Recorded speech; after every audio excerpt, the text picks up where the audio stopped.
지금까지 우리는 최근에 그런 여러 가지의 보수화 경향, 국경화 경향으로 인해서 규제 완화, 강세, 시장 만능주의가 대세를 이루어왔습니다. 이런 속에서 보수 세력들은 뭔가 경제에 대해서 유능할 것이다, 국가 안보 문제에 대해서는 잘할 것이다, 이런 잘못된 신화가 유행되어 왔습니다.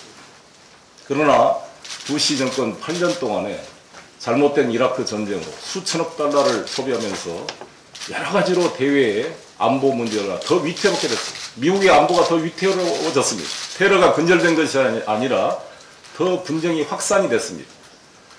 북한 핵 문제도 제네바 협정을 부시 행정부가 일방적으로 파기한 바람에 사실상 북은 통제를 벗어나서 핵을 보유했다는 상황까지 이르게 된 것입니다.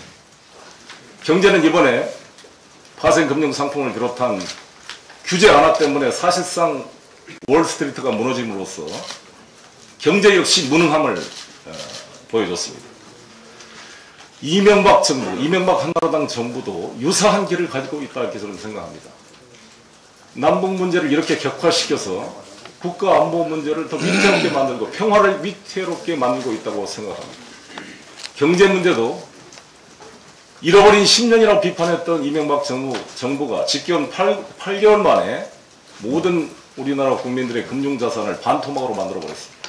앞으로도 똑같은 이런 부시 행정부의 잘못된 전철을 밟으려고 하고 있습니다. 언론 보도를 보니까 4일날 청와대에서 맥케인 경제고문인 마틴 펠드스타인 하버드 경제학 교수를 청와대에서 이명박 대통령께서 면담을 했다 그러는데, 아마 이런 감세 정책, 규제 완화 정책을 계속하려고 그러는 것 같습니다.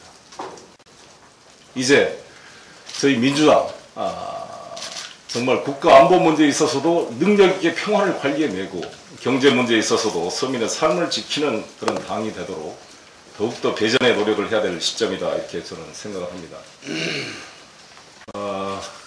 미국 공화당의 한국 지부다, 이런 비판도 들었던 한나라당이 이 잘못된 이 정책을 계속 답습할 것이 아니라 지금의 변화해야 된다 생각합니다. 그래서 저는 우리 정세균 대표가 제안한 대로 빨리 초당적으로 협력을 해서 남북관계를 뚫어내야 된다.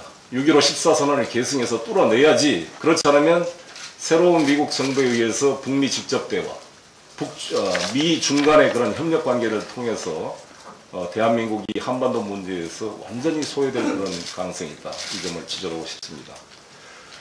그리고 제가 키코 사태 문제 계속 강조해왔고, 우리 민주당이 초당적으로 경제위기 극복을 위해서 1,000억 달러 지급 보증을 해줬습니다. 그래서 한국은행에서는 중소기업에 대해서 외화 대출을 허용하겠다고 발표를 했습니다.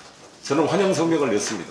왜냐하면 지금 환차손을 실현시키는 것이 아니라 외화 표시 채권으로 돌려주면 그것을 나중으로 이연시켜가지고 환율이 떨어졌을 때 이거를 정리하면 손실을 최소화시킬 수가 있거든요.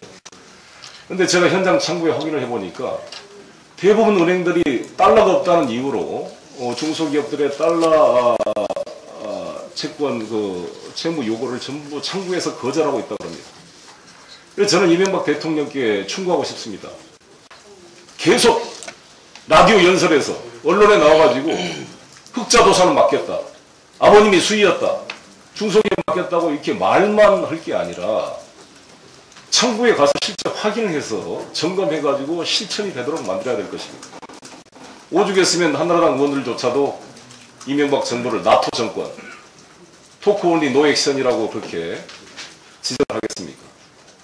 그래서 즉시 현장을 점검해서 실제 외화 대출 자체가 집행될 것을 점검해 줄 것을 촉구하는 바입니다.